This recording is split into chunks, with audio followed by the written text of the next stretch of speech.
Hello everyone, my name is Mortimer Ehrlich. My friends call me Morty. My parents were Henry and Sarah Ehrlich.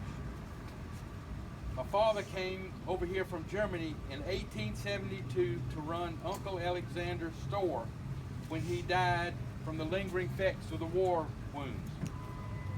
He married my mother in 1877. Papa ran the business for more than 30 years until he retired. He was also founder and the first president of the Citizens Bank of Bainbridge. There were 8 of us children. Blanche was my only sister, and I was the youngest, born in 1894.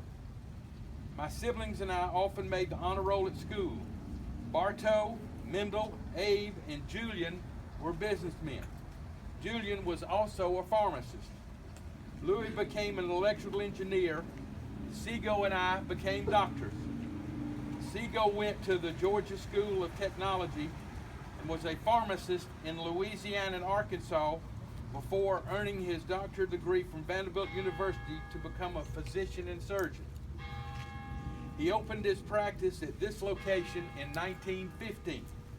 There was no hospital in Bainbridge at that time. I went to Vanderbilt and we planned on going in practice together. I did my internship in New York City at Bellevue Hospital. I was a qualified physician, surgeon, pediatrician, and allergist. World War I interrupted our plans. In 1917, Louis, Seago, and I joined the Army. I went into a unit in North Carolina. Louis went to Europe and designed the first air-to-ground radio, making it possible for pilots to talk to each other and to the ground. He also made contributions in World War II, helping develop the navigation system for airplane bombing. Louis invented other things and had several patents. Seago and I went to France for 21 months with the 59th Coast Artillery. He was a surgeon and was in the trenches and was gassed by the Germans with mustard gas. We finally went into practice after the war. We had an operating room right here in this building, the site of our greatest medical adventure. Seago and I did an emergency brain surgery. A young woman had fallen off her horse and was unconscious with head injury. With no neurosurgeon south of Macon, there was no time to move her. Pressure on her brain was killing her.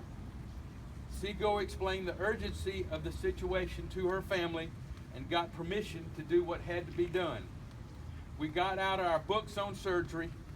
He read, I operated, then I read and he operated. We closed our office during that time and took turns pulling her through the crisis, one after another. She surprised us and lived to be transferred. The Macon neurosurgeon praised our handling of the case. Seago's wartime exposure to mustard gas cut our practice short, which gave him lung cancer, and he died in 1937. Our waiting room had a rocking chair, big ones for adults, small ones for children. We also helped animals on a part-time basis during my practice. Once there was a circus in town. A sick monkey and its handler had to stay behind when the circus left town. The little monkey loved the smallest rocking chair and used it as long as it took to get well. When the monkey recovered, they joined the train and rejoined the circus. Sometimes we had to be creative. One of our patients had a hand injury and needed to be x-rayed.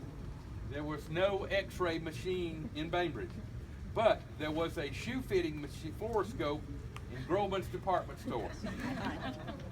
I looked at the bones in his hand through the machine, learned what I needed, and did the surgery. I also had a personal life.